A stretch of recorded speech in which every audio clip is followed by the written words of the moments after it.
Hey guys, it's Peter, and welcome to my channel, Peterisms, where I tell stories of my life and just little things that I have learned as I've grown into the person that I am today.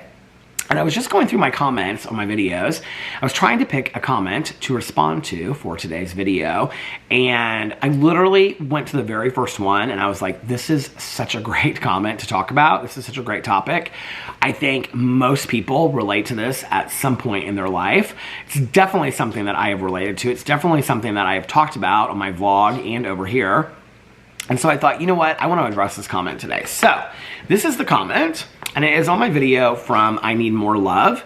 The comment is, hey Peter, can you make a video about how to cope with feeling like you're behind in life? I'm struggling to get my SHI together and just feel like I'm not adulting like everyone else. I've just had so many life changes and detours that I feel like I will never arrive to my destination.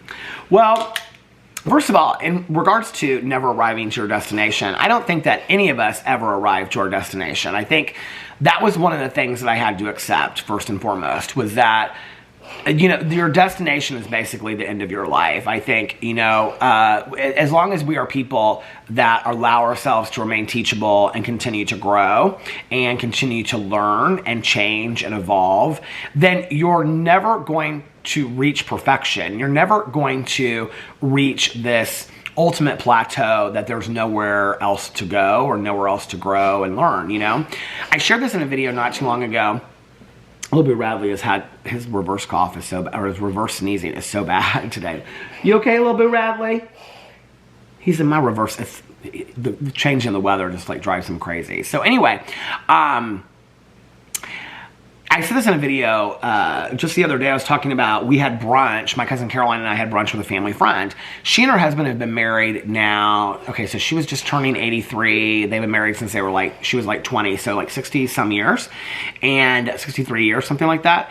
And I said to her when we were walking out, I said, do you still learn new things about each other? And she said, absolutely. And I said, okay, like what kind of things? And she said, well, I mean, we change and we grow constantly. So we're not the same people that we were 20 years ago, 40 years ago, 60 years ago. We're not even the same people that we were a year ago or, you know, a couple weeks ago. She said, we're constantly changing. So when you're constantly changing, you're going to constantly learn new things about each other. He's now over there digging in the chair. He's so excited. Are you digging in the chair, Boo Radley? He said, I'm digging in the chair. So, you know, she said, when you're changing and growing, you constantly are open to learning new things about each other. And I was like, wow, like that's such a great way to approach relationships. I think there was a period in my life where it was like, I had all these goals I wanted to achieve, right? Like I had so many goals that I wanted to achieve with getting my undergraduate degree, getting my master's degree.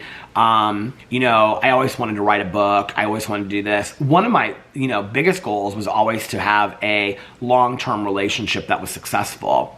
I think, you know, my old supervisor back in the day, when people would ask about success, like what's your success rate and stuff, and she would say, you know, well, that depends on what your definition of success is, you know, like, so I worked in a treatment facility for alcoholics and addicts, people that were chemically dependent. And so when people would say, like, what's your success rate when we would go to conferences and stuff, and she would say, well, that depends on what your definition of success is. You know, if your definition of success is that somebody completes a, you know, we had residential clients as well and residential patients, but if your success rate or your success is defined by somebody completes a 30-day treatment program, let's say, gets out, works a 12-step program, has a sponsor, does inventory, never relapses, it has a job, goes to school, has a family, repairs all the relationships, like that's one definition of success. But maybe that person that is a patient was never an addict or an alcoholic to start with. Maybe they were abusing substances for a period of their life. So maybe success to them looks like down the road they can start drinking wine again, you know, and that they never wanted to go to school. And so for them it's finding a job that they loved, you know, or being in a relationship that makes them happy. Or maybe they never wanted to be in a relationship. Maybe it's about acceptance of being who they are. So I think for all of us, and I can remember her saying that to people, and I always think, that is so true, you know? Like I often think that we live by the standards that society puts on us, or the standards that we put on ourselves by what we see in society, you know, that we have to have a certain house, a certain car, a certain income, a certain job, you know, and if we don't reach that, then we're not successful. But when I look around the people in my life, I look around, yeah, little Boo Radley, you want to come up here and say hi? He said, I want to say hi to everybody. There you are. He said, hi, everybody. He said, happy holiday season. When I look around at the people in my life, and, you know, I feel like I'm surrounded by people that are pretty successful, but their successes are all different than mine. All of our successes are completely different, you know? The things that when I was younger, I thought would mean the most to me, in all honesty, are the things that mean the least to me now. When I think about when I was younger, like financial success, like that was a goal that I really had. That's not that important to me today. It's important to me that I can pay my bills and put food on the table and, you know, be able to do some nice things like travel and whatever. But other than that, like, I'm not somebody that needs $1 million in the bank. I kind of know I'll never have that, so I've also accepted the fact that I'm okay with what I have and I'm grateful for what I've been given. That's not that important to me. I think the older that I get, the things that are important to me are having really positive, healthy relationships in my life. I don't need 20 friends. I need a few friends that are ride or die and challenge me and, you know, inspire and motivate me to be a better version of myself. You know, I have a fantastic marriage that I'm very, very proud of and we worked very hard on. I've been sober for 28 years and 11 months. I'm very proud of that. You know, I wrote a book. Like, I'm very proud of that. Is it the greatest book in the entire world? No, but that was a goal that I set for myself and I achieved it. You know, I'm working on another book right now, Cozy Mystery, that hopefully will be part of a series. I have a home that we were able to pay off. That took us a lot of work to do that. Like, that was a goal that I wanted to achieve because that for me equals safety and stability. There are a lot of things, you know, that when I look at my life, the flashy things that I thought that I needed in my youth are not the things that I need today. They're not the things that even matter, you know? So it's all in how we define success. So I guess that's a question that you have to ask yourself. You know, when you say, you know, I don't think I'm ever going to reach this destination. Well, what is your destination? You know, my destination was the ability to have peace and serenity in my life. Like, that was something that was so hard for me to achieve. You know, to not be filled with anger and resentment, to just be peaceful and serene and be grateful for what I've been given. That's why I say that's not a luxury to me. I worked very, very hard to have that in my life. So whereas other people work very, very hard to have PhDs, and, you know, great jobs and law firms or CEOs and things like that, which I don't take away from them. You know, like that's their goal. That's what they wanted in their life. For me, to have peace and serenity in my life where I wake up, you know, every day and I feel good and I'm grateful for what I have and I'm just thankful for another day here.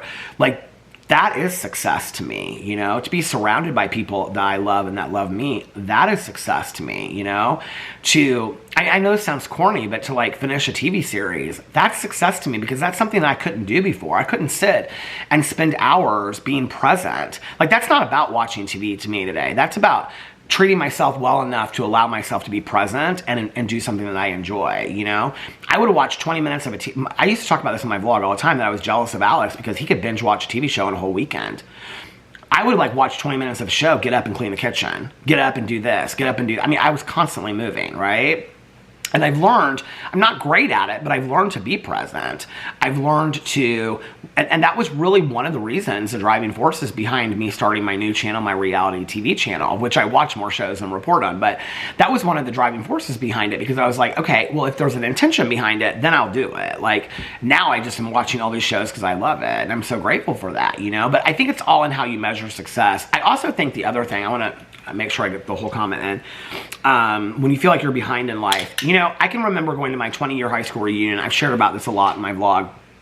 And I went in there knowing that a lot of people were going to have, you know, big degrees, big jobs, lots of money and things like that. And I can remember at that time, like, living in an apartment and having friends of ours that had $500,000 homes and just, you know, on and on and on. And one of the things I know now is, you know, some of those people really did have what it seemed like. But a lot of people that I've met in my life overspent, had a lot of debt, you know. And so these financial goals that I had, a lot of it for a lot of people was smoke and mirrors that came with a lot of stress and anxiety to keep up appearances because they had to have a house in a certain neighborhood, you know. Our house is 1,200 square feet with a basement, a full basement. Like, there is no shame in me saying that at all. This is our home. I love our home. It's cozy. It is us. It protects us. It keeps us safe. I love our home, you know? I absolutely love it. I wouldn't want something that was 5,000 square feet. When I go to see 5,000 square feet houses, or like we went to this thing the other day, it was a 41,000 square foot. I'm like, okay, wow, this is amazing. But no, I wouldn't want to live in that. That's not my journey. I don't take that away from somebody else that wants that. We have lots of friends of ours that have not 41,000 square feet houses. That was an event that we went to. But, you know, I have friends of mine that have 5,000, 7,000 square foot houses. And I walk inside and I'm like, this is gorgeous. It's beautiful. But this is a lot of house. Like, I wouldn't want this. I don't need this, right? And I think that's one of the things I've learned is that my wants and my needs are different. And as I get older, my wants and my needs have more aligned. But, you know, I went to this high school reunion and I was kind of like so down on myself. I was like, you know, blah, blah, blah, whatever. But like, I was in the best shape I'd ever been in my entire life. And I go in there and I just had such a blast, you know? And all these people were coming up to me and they're like, oh, we see you guys travel. We see you guys do these music festivals and you guys seem to have such a fun life. And like, people really thought that like I had this really cool life. And I thought my life was rather small, you know? That, you know, we would go out of town for like 2 or 3 days and we had to like save our money for a year to do that. And, you know, it's just like, I mean, I can remember like paying off debt right before that. And I had massive amounts of debt that I like snowballed down the whole Dave Ramsey way and stuff. And, you know, and I was proud of myself for paying off that debt and being debt free and have been that way ever since. And so that was like one of my successes, you know, but I can remember going into that high school reunion and feeling like I'm not going to match up to any of these people, which is how I had felt my entire time going to school.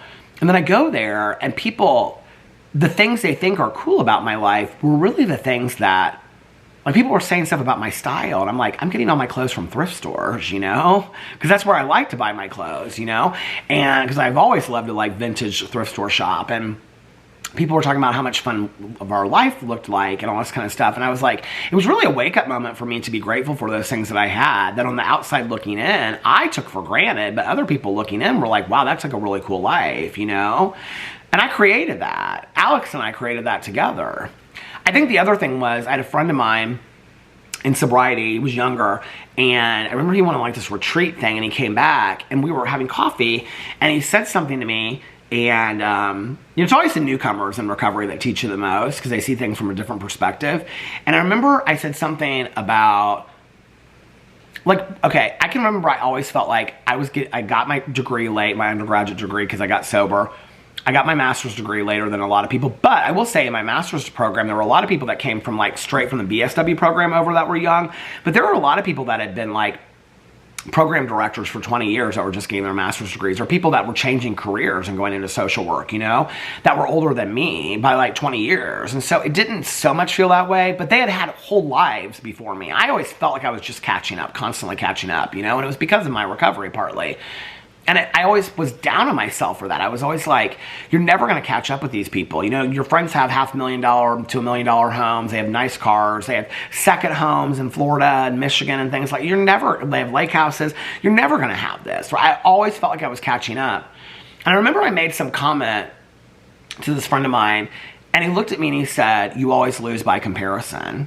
And I said, what? And he goes, you're always going to lose by comparison.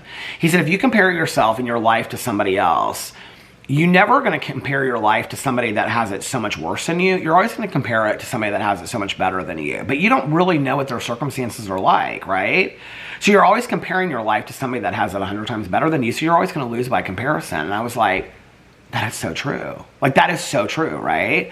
And I stopped doing that because I was like, there's no point. And I think the other thing is I have to remember, wherever we're at in life, there's always people that have it a lot better than us, but there's always a lot, I mean, landslide of people, hundreds of thousands, millions of people out there that have it so much worse than we do. You know, when it comes to medical issues, or no family, or no friends, or no water, or no food to eat, you know, or no housing. And you look at that, you know, and you think, wow, just for today, I have it pretty good.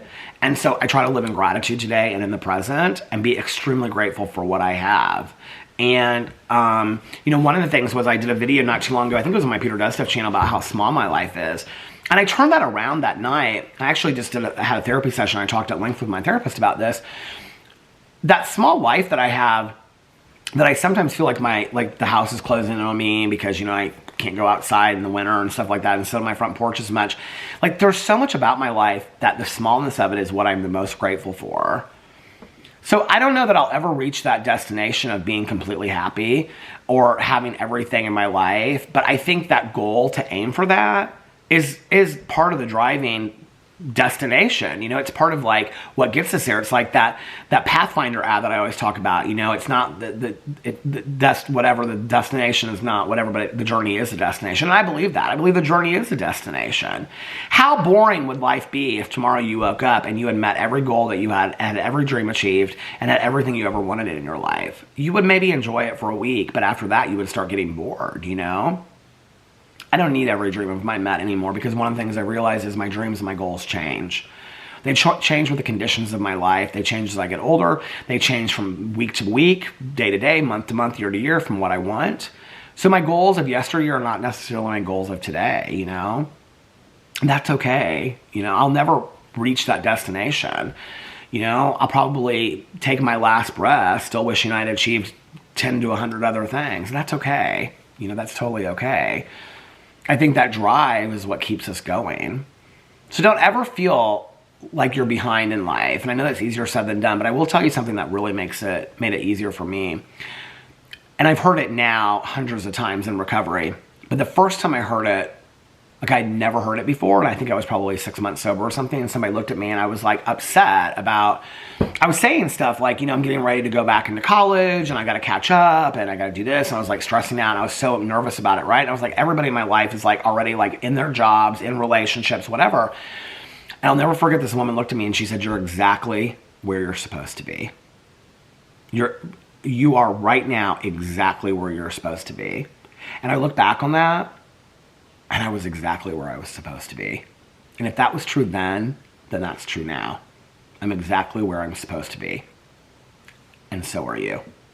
Anyway, let me know what you think in the comment section below. Thank you so much for that comment. I love you guys, and I'll see you in my next video. Bye.